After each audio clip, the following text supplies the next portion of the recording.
चलिए चाय पर चर्चा की शुरुआत करते हैं। और देखिए, यूरोप आप जाए या फिर और भी किसी दूसरे देश जाए दुनिया में, पूरे साल लोग इंतजार करते हैं, क्रिसमस सेलिब्रेट करते हैं। लेकिन हमारे देश की खूबसूरती क्या है?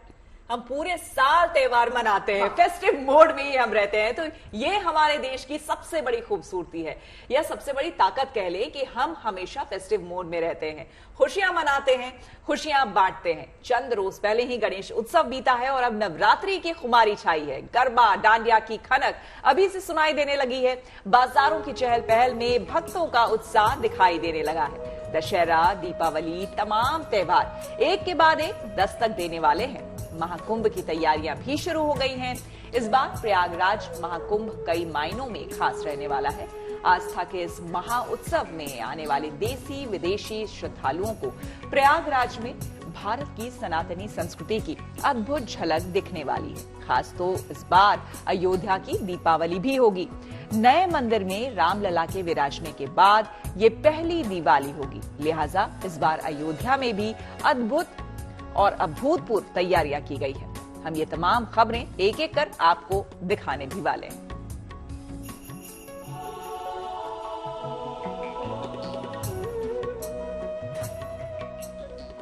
चलिए, उत्सव की झलक तो आपने देख ली कि कौन कौन से त्योहार आने वाले और कैसे गुड न्यूज टुडे आपको त्योहारों के रंग से रूबरू कराएगा। तो फिलहाल हम शुरुआत प्रयागराज में महाकुंभ की तैयारी से करते हैं। कैसी है तैयारी वो आपको दिखाते हैं। संगम नगरी में महाकुंभ के दौरान लोगों को आध्यात्मिक धार्मिक माहौल के साथ साथ सांस्कृतिक विरासत की भी झलक दिखेगी और इसके लिए अभी से तैयारियां शुरू हो चुकी हैं। इस बार भी प्रयागराज में पेंट माय सिटी अभियान चलाया जा रहा है, जिससे बड़ी तादाद में यहाँ के युवा कलाकार जुड़ गए हैं। और देखिए, मकसद यही है कि इस भव्य मेले में युवाओं की भागीदारी हो और उन्हें रोजगार भी मिले। देखिए कैसे कुंभ नगरी धीरे धीरे भारतीय धार्मिक आध्यात्मिक संस्कृति के वैभव का विशाल मंच बनती नजर आ रही है।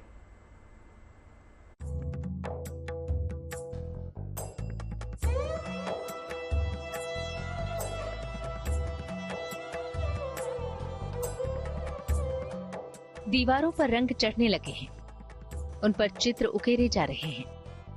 संगम नगरी में ये तैयारी महाकुंभ की है, जहां शहर की प्रमुख दीवारों को सजाया जा रहा है। उन पर चित्रकारी हो रही है और चित्रकारी ऐसी कि यहाँ आने वालों को सनातन संस्कृति की झलक मिले, महाकुंभ का इतिहास दिखे और प्रयागराज का महत्व भी झलके। लिहाजा सरकार ने पिछले साल की तरह ही इस बार भी पेंट माय सिटी अभियान चलाया है, जिससे बड़ी तादाद में यहाँ के युवा कलाकार जुड़ रहे हैं। मकसद यही कि इस भव्य मेले में उनकी भी भागीदारी हो और उन्हें रोजगार भी मिले।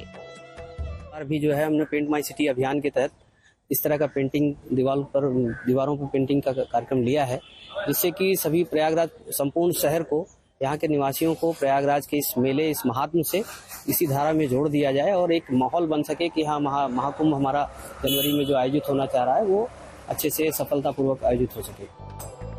पेंट माय सिटी अभियान के तहत शहर के करीब 10 लाख स्क्वायर फीट दीवारों को सजाया जाना है। फिलहाल इनमें से शहर के करीब 5 लाख स्क्वायर फीट दीवारों को चिन्हित कर लिया गया है और उन पर काम भी शुरू हो गया है, जिसे आप इन तस्वीरों में देख सकते हैं। यहाँ भगवान राम और कृष्ण की कहानियों के अलावा गंगा के धरती पर अवतरण की कहानी को भी चित्रित किया गया है। इन चित्रों में जहाँ एक और सनातन परंपरा में ऋषियों मुनियों के योगदान को दिखाने की कोशिश की जा रही है, वहीं दूसरी ओर प्रयागराज के आम जनजीवन को भी चित्रों में ढाला जा रहा है। पेंट माय सिटी अभियान से इलाहाबाद विश्वविद्यालय, IIIT और VHU के कला शिक्षकों के अलावा मुंबई, पुणे, राजस्थान की आर्ट संस्थाओं को भी इसमें शामिल किया गया है। अभी जो पेंटिंग कर रहे हैं, ये कुंभ जो आने वाला है हमारा 2025 में, उसके उपलक्ष्य में पेंट माय सिटी के अंतर्गत हो रहा है सारा काम। और अभी यहाँ पे एक कंपनी में लगभग 40 लोग हैं, वो हम लोग कर रहे हैं। यहाँ पे 6 लोग लगे हुए हैं। ये फड़ चित्रालय और ये जो कुंभ की पेंटिंग हो रही है, ये सारी हमारे देश की धरोहर को, इसके कल्चर को, हेरिटेज को शो करने के लिए हो रही है। यहाँ पे जितनी भी पेंटिंग्स है पूरे इंडिया को रिप्रेजेंट कर रही है। जैसे कि हमारे इंटरनेशनली इन्विटेशन रहता है, सभी लोग यहाँ पे आते हैं, सबका उत्सव है। तो हम सभी लोग मिलकर यहाँ पे कार्य कर रहे हैं। कुछ यूनिवर्सिटी के लोग हैं, कुछ बाहर से आए हुए हैं, सब फाइन आर्ट्स के स्टूडेंट्स हैं। एक रोजगार भी मिला आप लोग, और हम लोग को यहाँ पे एक रोजगार भी मिला हुआ है, जिससे हमारा भी कुछ आगे का काम हो जाएगा। पेंटिंग में कुछ अपने वर्क रहते हैं जिसमें हमें मदद मिलेगी।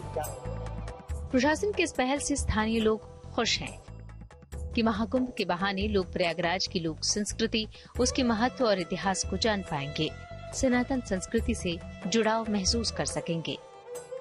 10 लाख स्क्वायर फीट में ये हमारे उत्तर प्रदेश शासन के द्वारा तीर्थराज प्रयागराज को पेंट माई सिटी के तहत सनातन धर्म को ध्यान में रखते हुए, भारत की संस्कृति को ध्यान में रखते हुए, आध्यात्म को ध्यान में रखते हुए ये पेंट माई सिटी के तहत प्रयागराज को पेंटिंग किया जा रहा है।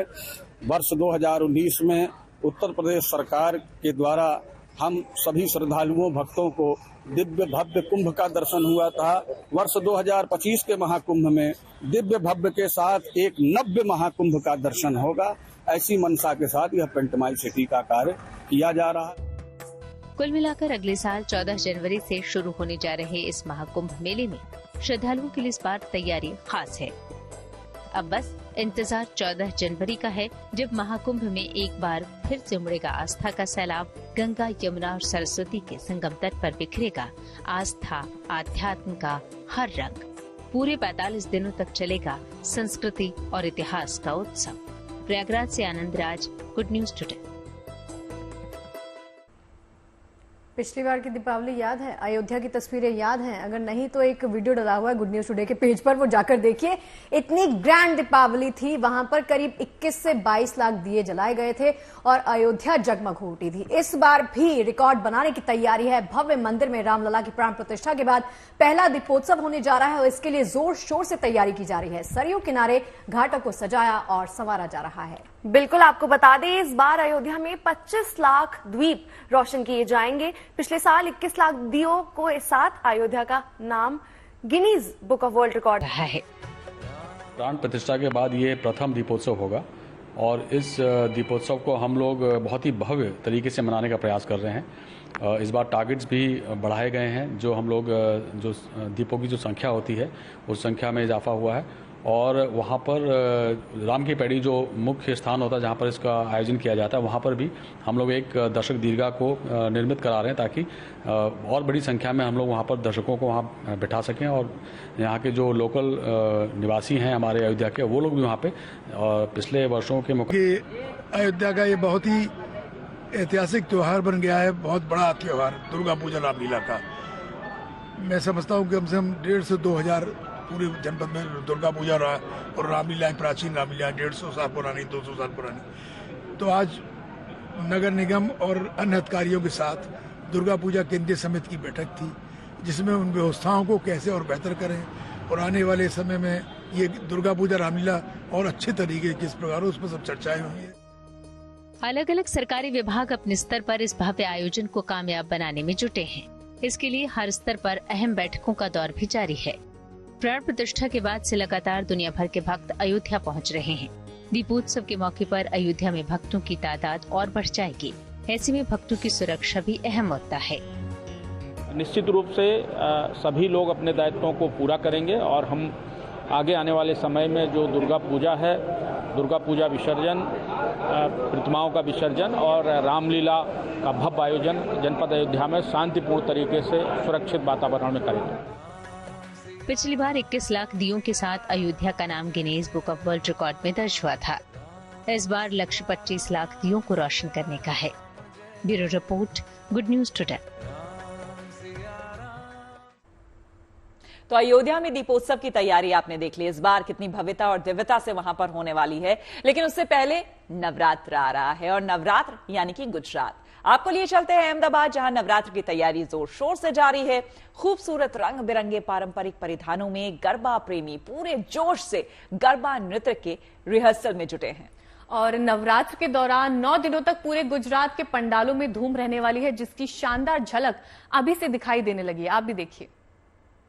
अहमदाबाद समेत पूरे गुजरात में अलग अलग पार्टी प्लॉट, क्लब और सोसाइटियों में गरबा की तैयारियां जोरों शोरों से हो रही हैं। फिलहाल हम मौजूद हैं अहमदाबाद के ओगणेज में, जहां पे गरबा की प्रैक्टिस करते हुए लोग तस्वीरों में दिखाई पड़ रहे हैं। खास करके गरबा की जब बात आती है तो गुजरात को एक अलग ही गुजरात की पहचान लोगों के दिमाग में आती है, क्योंकि गरबा को लेकर हर कोई कहीं ना कहीं एक्साइटेड होता है और खास करके हर उम्र के लोग गरबा के दौरान, नवरात्रि के 9 दिनों के दौरान अलग अलग गरबा क्लासेसों में नवरात्रि के 2 महीने पहले से ही गरबा की प्रैक्टिस करते हुए दिखाई पड़ते हैं। साथ ही में इसी प्रकार से गरबा की प्रैक्टिस के बाद जब 9 दिन नवरात्रि शुरू होती है तो गरबा के लिए अलग अलग पार्टी प्लॉट और क्लबों में भी पहुंचते हैं। हमारे साथ जो गरबा खेल रहे हैं उनमें से जो लोग यहाँ पे मौजूद हैं उनसे भी बात करेंगे। कितना एक्साइटेड हैं आप, क्योंकि नवरात्रि जब खत्म होती है तो लोग फिर वही बात करते हैं कि फिर से एक बार नवरात्रि आ जाए। नवरात्रि आ चुकी है, कितना एक्साइटेड आप? बहुत ज्यादा, मतलब नवरात्रि का तो ऐसा है ना कि पूरे साल में जो 9 दिन का वेट करते हैं ना, बस वो नवरात्रि के ही 9 दिन होता है कि मतलब जिंदगी जी लो, नाच लो, गा लो, बस बहुत ज्यादा एक्साइटेड है। ऑर्गेनाइजर भी हमारे साथ मौजूद है, उनसे भी बात करेंगे। आप कितने सालों से गरबा ऑर्गेनाइज करते हैं और क्या खास इस बार रहेगा? जी, हम लोग पिछले 6-7 साल से, मैं 2017 से गरबा ऑर्गेनाइज करती आई हूँ और इस बार हम लोग Grand Lux party plot organise, जो ग्रैंड लक्स पार्टी प्लॉट है वहाँ पे हम लोग इस बार मंडली कर रहे हैं। और इस बार क्या हम लोग रास खिलाने वाले हैं, जितने भी खेले या आएंगे उसको हम लोग यहाँ से डांडिया प्रोवाइड करने वाले और उनको डांडिया जो रास लीला जो कृष्ण समय से चलती आ रही है और जो गांव में होती थी पर अभी गांव में भी नहीं हो रही है, तो ये कॉन्सेप्ट हम इस बार लाने वाले हैं। और यहाँ पे बहुत सारा जायंट पार्किंग है जिसकी वजह से खेलिया और जितने भी आमंत्रित मेहमान वगैरह जितने भी और भाजपा के कार्यकर्ता हमारे यहाँ पे आने वाले तो उनके लिए स्पेशल व्यवस्था की गई हुई है। प्लस फूड एरिया बहुत ज्यादा किया हुआ है, प्लस डाइनिंग एरिया दे रहे हैं जिसकी वजह से जितने खेलिया लोग हैं जो गुजराती गरबा खेलने वाले हैं वो लोगों को दिक्कत ना हो कोई भी, उसकी वजह से टेबल चेयर्स दे रहे हैं जिसकी वजह से वो लोग नीचे बैठते हैं ना तो उनका जो महंगे चनिया चोली वगैरह होते हैं तो वो खराब हो जाता है, तो चेयर्स वगैरह सब दे रहे हैं। तो आप देख पा रहे हैं जिस प्रकार से ढोल और शहनाई के ताल पर लोग गरबा खेल रहे हैं, इसी प्रकार के नजारे 3 तारीख से नवरात्रि के 9 दिन गुजरात की अलग अलग सोसाइटीज, पार्टी प्लॉट और क्लबों में देखने को मिलेंगे। महिलाओं की अगर हम बात करते हैं तो करीब 5 से 7 हजार रुपए का खर्च एक महिला अपने चनिया चोली हो चाहे ज्वेलरी हो उस पे खर्च करती है रात भर। इसी तरह से गरबा के ताल पर महिला हो चाहे लड़के हों, सारे लोग अलग अलग पार्टी प्लॉट और क्लबों में गरबा खेलते हुए दिखाई पड़ते हैं। लोगों में एक्साइटमेंट है और अभी से ही प्रैक्टिस करते हुए लोग अलग अलग क्लब और पार्टी प्लॉट में दिखाई भी पड़ रहे हैं। कैमरा पर्सन साजिद आलम के साथ Atul Tiwari, good news today, Ahmedabad. वैसे इसको देख के लगता है कि हमें भी अभी से डांडिया गरबा की तैयारी शुरू कर लेंगे। 9 दिन वो बात कर तो लिया है कि नहीं, हम मैं चनिया चोली ये वो पहन के बैठेंगे, पहनना चाहिए हमको, है ना, नवरात्र के पहले दिन। चनिया चोली के लिए वो कर देनी चाहिए, पहले रिक्वेस्ट कर देनी चाहिए ड्रेसेस की ना, तभी अवेलेबल हो और पता चले कि अकेली ये पहन के बैठी है। लेकिन फिर गरबा भी खेलना पड़ेगा, सिर्फ बैठना नहीं। फिर यहाँ पे सिटिंग तो होगा ही नहीं, चाय पे चर्चा तो होगी नहीं, फिर तो गरबा डांडिया पे चर्चा होगी। फिर ऐसा कर सकते हैं हम, आउटडोर जहाँ गरबा डांडिया हो रहा होगा वहां से लाइव कर देंगे, ये हो सकता है, ये अच्छी बात है। फिलहाल हम तैयारी करेंगे, बताएंगे आपको कि कहां से लाइव दिखाएंगे। उससे पहले तिरुपति बालाजी मंदिर के प्रसादम को लेकर विवाद के बाद देश भर के मंदिरों में मिलने वाले प्रसाद को लेकर अब सवाल खड़े हो रहे हैं। कई मंदिरों में प्रसाद की जांच कराई जा रही है, कुछ मंदिरों ने प्रसादम की वैकल्पिक व्यवस्था भी की है। बिल्कुल, नवरात्र के मौके पर प्रयागराज के प्रसिद्ध शक्तिपीठ मां ललिता देवी मंदिर में भारी प्रसाद के चढ़ावे पर रोक की अपील लगाई गई है। तो अयोध्या के हनुमानगढ़ी मंदिर लड्डुओं के पूरी तरह शुद्ध होने पर दावा भी किया गया है।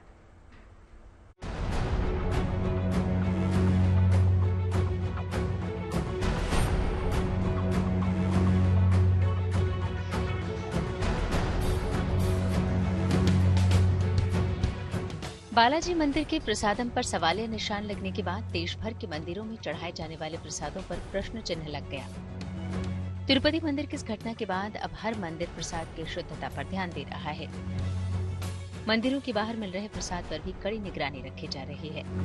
ऐसे में रामनगरी अयोध्या में हनुमानगढ़ी मंदिर के बाहर मिलने वाले प्रसाद की शुद्धता की भी जांच की गई। इस बीच हनुमानगढ़ी के महंत संजय दास ने दावा किया कि हनुमानगढ़ी का लड्डू पूरी तरीके से शुद्ध और पवित्र है, जिन्हें शुद्ध घी से तैयार किया जाता है। क्योंकि प्रसाद पवन पुत्र हनुमान को चढ़ाया जाता है तो मिलावट की गुंजाइश ही नहीं। जितने भी कारीगर हैं उनको मास्क पहनाना, ग्लव्स रखना, नहा धो के एकदम कायदे से एकदम शुद्ध रूप से, शुद्धता एकदम पूर्ण रूप से शुद्धता से ही हनुमान जी का प्रसाद हमेशा से ही तैयार करते हैं। हनुमानगढ़ी के आसपास दुकानों पर प्रसाद तैयार करने वाले लोगों का भी दावा है कि लड्डुओं को तैयार करते वक्त पूरी शुद्धता का ध्यान रखा जाता है। लड्डू बनाने में ब्रांडेड देसी घी ही प्रयोग किया जाता है। सिर्फ अयोध्या में ही नहीं बल्कि संगम नगरी प्रयागराज में शक्तिपीठ मां ललिता देवी मंदिर में बाहरी प्रसाद के चढ़ावे पर पूरी तरह रोक लगा दी गई है। मंदिर में बाकायदा पोस्टर लगाकर भक्तों से आग्रह किया गया है कि नवरात्रि में वो सिर्फ सूखे मेवा, फल और घर में तैयार किया गया प्रसाद चढ़ाएं। बाहरी दुकानों से खरीदे हुए प्रसाद को न चढ़ाया जाए। लड्डू में घी की मिलावट, चर्बी युक्त घी का प्रयोग किया गया है। इसी को देखते हुए सब लोगों को जागरूक करने के लिए ये चिपकाया गया है। लोग घर जो मिठाई बनावे तो अपने घर से बना कर लाएं। मंदिर प्रबंधन के फैसले का असर दिखने लगा है। मंदिर की इस पहल का श्रद्धालुओं ने स्वागत किया है और ज्यादातर भक्त मेवा, फल और फूल ही चढ़ा रहे हैं। हम सोच रहे हैं कि अब फल, मेवे ये सब चढ़ाए या तो अपने घर से बना हुआ शुद्ध घी, दूध जो भी हो वो अर्पण करे माता रानी को। पहल बहुत अच्छी है मंदिर की तरफ से, इस वजह से लोग अपने घरों से मिठाई बना के लाएं या फिर सूखा मेवा या फल जो भी हो अपनी श्रद्धा से लोग आके यहाँ चढ़ाएं और प्रयास करें, कोशिश करें कि बाजार की बनी हुई मिठाइयाँ का इस्तेमाल न करें। दरअसल मां ललिता देवी मंदिर शक्तिपीठ के तौर पर विख्यात है। नवरात्रि में यहाँ पर भक्तों का हुजूम उमड़ता है। ऐसे में भक्तों की आस्था को ठेस न पहुँचे, इसको ध्यान में रखते हुए मंदिर प्रबंधन ने ये फैसला लिया है। प्रयागराज से आनंद के साथ bureau report, good news today. चलिए अब आपको लिए चलते हैं शिरडी के साईं धाम, जहां पर बसते हैं शिरडी वाले सबके साईं बाबा। साईं बाबा पर भक्तों की आस्था सदियों पुरानी है। साईं का आशीर्वाद मिलने के बाद हाथ फैलाने वाले भक्त भी दरिया दिल हो जाते हैं। जी हाँ, देखिए साईं से जितना मिलता है वो उन्हीं को अर्पण कर दिया जाता है।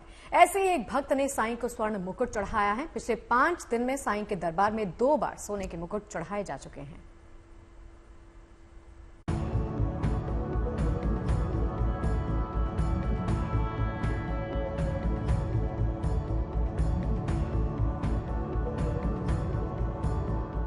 शिरडी वाले साईं बाबा का दरबार, जहां पूरी होती है हर मनोकामना।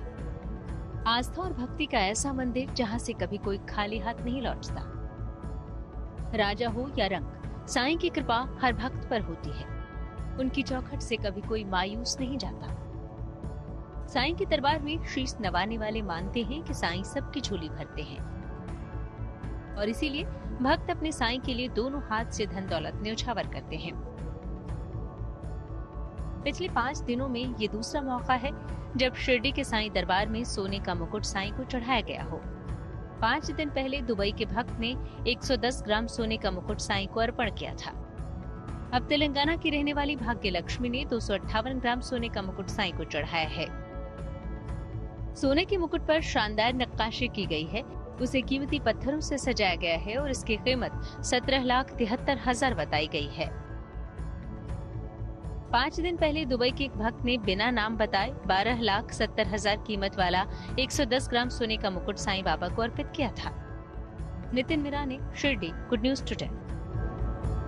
आज है वर्ल्ड टूरिज्म डे, तो मैं आप सबसे जानना चाहती हूँ कोई एक फेवरेट डेस्टिनेशन जहां आप कभी भी जा सकते हैं, हमेशा जाना चाहेंगे। मालदीव्स गए हो कभी? जाना चाहती हूँ। चाहती हूँ जाना चाहती हूँ। बिना देखे पहले कहता it's a dream many. Switzerland. मैं इंडिया का बताऊंगी, बाहर के भी बहुत है लेकिन इंडिया, भारत की बात हम करेंगे तो गोवा मेरे लिए रहेगा, क्योंकि गोवा मैं जा भी चुकी हूँ और यस, मैं गुजरात जाना चाहती हूँ। ओहो, गरबा बहुत खूबसूरत है। टूरिज्म डे आप की कहाँ बात, जाना चाहती हैं? मैं और खुशी हम दोनों गोवा जाएंगे। हमारा फेवरेट प्लेस कितनी है। बार जाओगी गोवा? यही सवाल था हमारे यहाँ आप पूरी दुनिया घूम आए, लेकिन जो मजा, जो अच्छी और फेवरेट बढ़िया डेस्टिनेशन भारत में है ना, वो कहीं नहीं है। आपको पता है हमारे देश में हर तरह का वेदर है। हमारे देश में पहाड़ है, समंदर है, रेत है, सब कुछ हमारे देश में मौजूद है। तो India is the best place in the whole world, जहां पर आप कभी भी 365 दिन आए आप घूम सकते हैं और देखिए उत्सव तो मना ही सकते हैं। बिल्कुल। लेकिन एक और बात, मैं जब आ रही थी रास्ते में तो एक्सपीरियंस शेयर करूंगी, तो एफएम में वर्ल्ड टूरिज्म डे की बात हो रही थी, तो उसमें लोगों ने कहा कि रेडियो जॉकी कह रहा था कि फिल्मों की बहुत बड़ी भूमिका रही है इसमें, क्योंकि अलग अलग डेस्टिनेशंस पे शूटिंग होती है।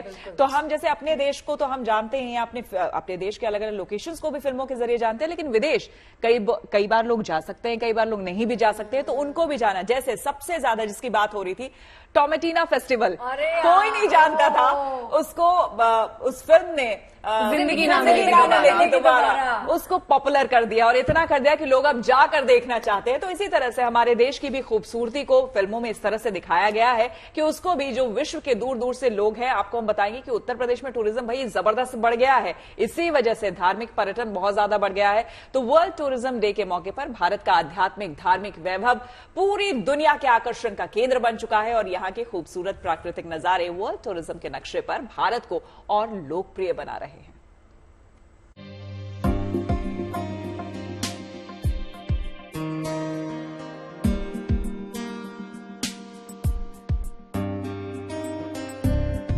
कश्मीर की मनमोहक खूबसूरत वादी हो,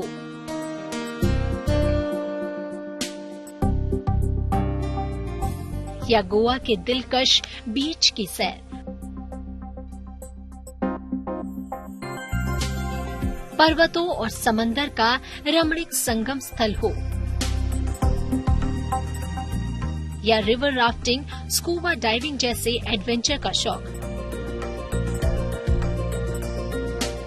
पर्यटन के लिहाज से भारत दुनिया के चुनिंदा देशों में से एक है।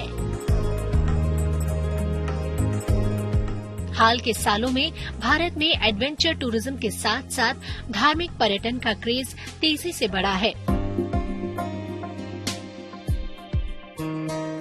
आज वर्ल्ड टूरिज्म डे है और भारत में पर्यटन सबसे बड़ा सेवा उद्योग है। पर्यटन उद्योग भारत के लिए कितना मायने रखता है, ये आप आंकड़ों से ही समझ सकते हैं। भारत की कुल जीडीपी में पर्यटन उद्योग का योगदान 6.23% है और भारत के कुल रोजगार में 8.78% योगदान है। भारत में सालाना 1 करोड़ से ज्यादा विदेशी पर्यटक घूमने आते हैं, जबकि 70 करोड़ से ज्यादा घरेलू सैलानी हर साल भ्रमण करते हैं। साल 2023 में भारत में करीब 1.92 करोड़ पर्यटक आए। महाराष्ट्र, गुजरात और पश्चिम बंगाल में सबसे अधिक अंतर्राष्ट्रीय पर्यटक आए।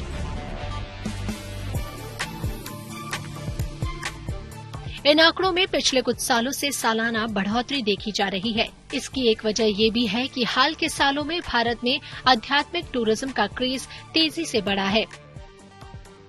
कोरोना की वजह से पर्यटन पर 2-3 साल का ब्रेक जरूर लगा, लेकिन कोरोना के खत्म होने के बाद पर्यटन उद्योग को फिर पंख लग गए। पर्यटन उद्योग अब फिर पूरे जोश और रफ्तार से आगे बढ़ चला है। आज विश्व पर्यटन दिवस पर टूरिज्म को और बढ़ावा देने के रास्ते तलाशे जा रहे हैं। पर्यटन को लेकर जागरूकता फैलाने के मकसद से हर साल 27 सितंबर को विश्व पर्यटन दिवस मनाया जाता है। हर साल एक नए देश को पर्यटन दिवस की मेजबानी मिलती है। इस साल पूर्वी यूरोप का देश जॉर्जिया पर्यटन दिवस का मेजबान देश बना है। संयुक्त राष्ट्र विश्व व्यापार संगठन ने पूरी दुनिया में पर्यटन को बढ़ावा देने के लिए 1980 में इसकी शुरुआत की थी। 27 सितंबर 1970 को UNWTO को मान्यता मिली थी। इसकी वजह से 27 सितंबर को पर्यटन दिवस के तौर पर चुना गया।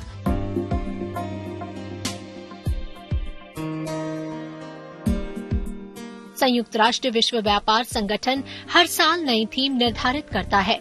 इसके जरिए पर्यटन से जुड़े मुद्दों पर ध्यान केंद्रित करने की कोशिश की जाती है। इस साल पर्यटन दिवस की थीम टूरिज्म और पीस यानी पर्यटन शांति रखी गई है।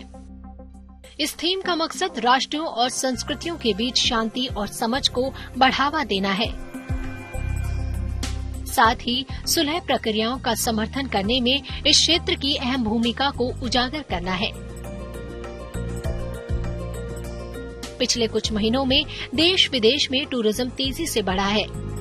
इस बदलाव से होटल व्यवसाय और टूरिज्म इंडस्ट्री से जुड़े लोगों में उत्साह बढ़ा है। उम्मीद की जा रही है कि आने वाले वक्त में पूरी दुनिया में टूरिज्म की रफ्तार नई बुलंदियों तक पहुंचेगा। Bureau report, good news today.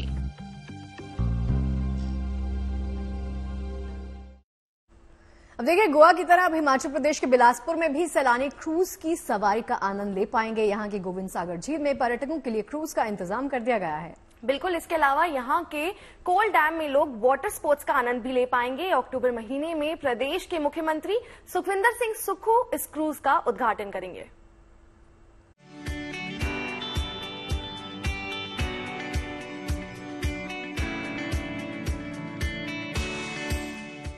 प्रकृति की गोद में बसा हिमाचल प्रदेश, शिमला हो कि धर्मशाला, मनाली हो कि डलहौजी, अपनी प्राकृतिक सुंदरता से सैलानियों को खूब लुभाता है। ऐसे में अब सैलानियों के स्वागत के लिए एक और शहर तैयार है, बिलासपुर, जहां के गोविंद सागर झील में सैलानियों के लिए खास तोहफे का इंतजाम है। दरअसल कुल्लू मनाली जाने वाले पर्यटक अब बिलासपुर में रुककर गोविंद सागर झील में और कोल डैम में वाटर स्पोर्ट्स का आनंद भी ले सकेंगे और क्रूज की सवारी भी कर सकेंगे। तैयारी पूरी है। यहाँ क्रूज और वाटर स्पोर्ट्स का सारा साजो सामान पहुँच चुका है।